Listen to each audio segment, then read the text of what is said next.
All right, let's go ahead and do some practice problems of naming these compounds, coming up with the formulas, and then figuring out their molar masses, which we can then use to convert between grams and moles. But the first thing that I want to point out is it's very important to recognize what type of compound this is. Now, if you take a look at calcium, calcium is a metal, and then bromine is a nonmetal, and a metal plus a nonmetal is an ionic compound. So what type of compound is this? It's an ionic compound. Now, what is the name of this? Well, when we name ionic compounds, do we use prefixes or no? And the answer is we do not use prefixes. So this is just calcium bromide, no prefix. Now for ionic compounds, we call them formula units, okay? So they're called formula units. Covalent compounds we call molecules. When we get into bonding later, we will really, which is going to be next unit, we will really distinguish between a formula unit and a molecule. But for now, in your mind, I want you to think of them as the same thing. So when you see the word formula unit, I want you to think molecule. And when you see the word molecule, I want you to think formula unit, because mathematically you treat them the same. They are different, but we will talk about that later. All right, so how many calcium atoms are there? Well, there's one. And the reason why we know there's one is because notice right here, there's nothing written right there, which we assume is one. How many bromines? There's two. And so the question is, well, what is the formula mass? Well, to figure out the formula mass, we have to look at the masses from the periodic table. So here's calcium, which is 40.078. And then here's bromine, which is 79.904. And so what we do is we, because we have one calcium atom and each calcium atom is 40.078, what we do is we take the 1 and we multiply it by that.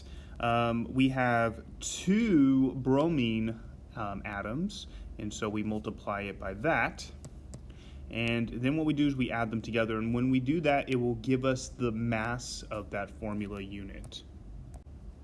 And when you do that, when you add them together, you get 199.886, and this is AMUs, which is atomic mass units. And so this is the atomic mass of calcium bromide, of one formula unit of calcium bromide.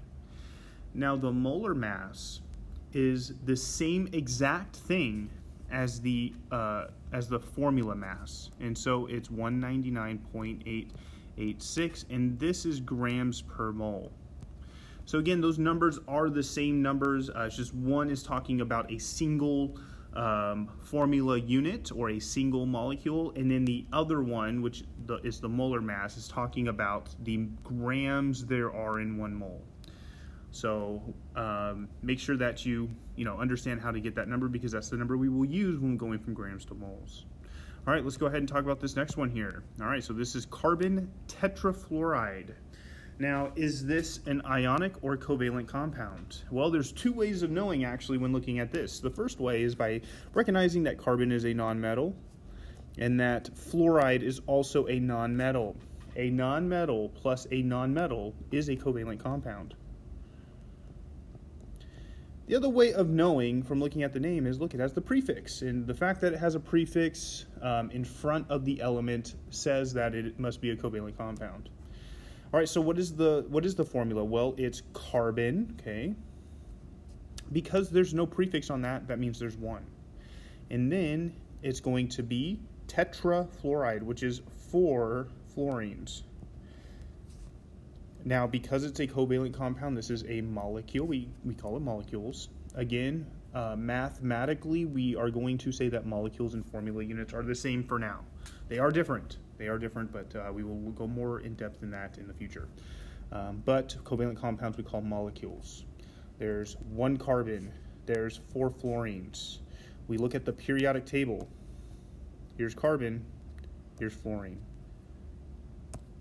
So we multiply it by 12.011, and then we multiply it by 18.998. So, and then we add them together. And when we add them together, we get 88.003. That is AMUs. I am running out of space here. So it's atomic mass units. That is the mass of one molecule. So that if we had one molecule, that would be the atomic mass of it. The molar mass, again, is numerically the same exact thing. It's just that that's not the mass of a single formula unit or a single molecule. It's the mass there is in 1 mole. So if we had 1 mole of it, that's how many grams there will be.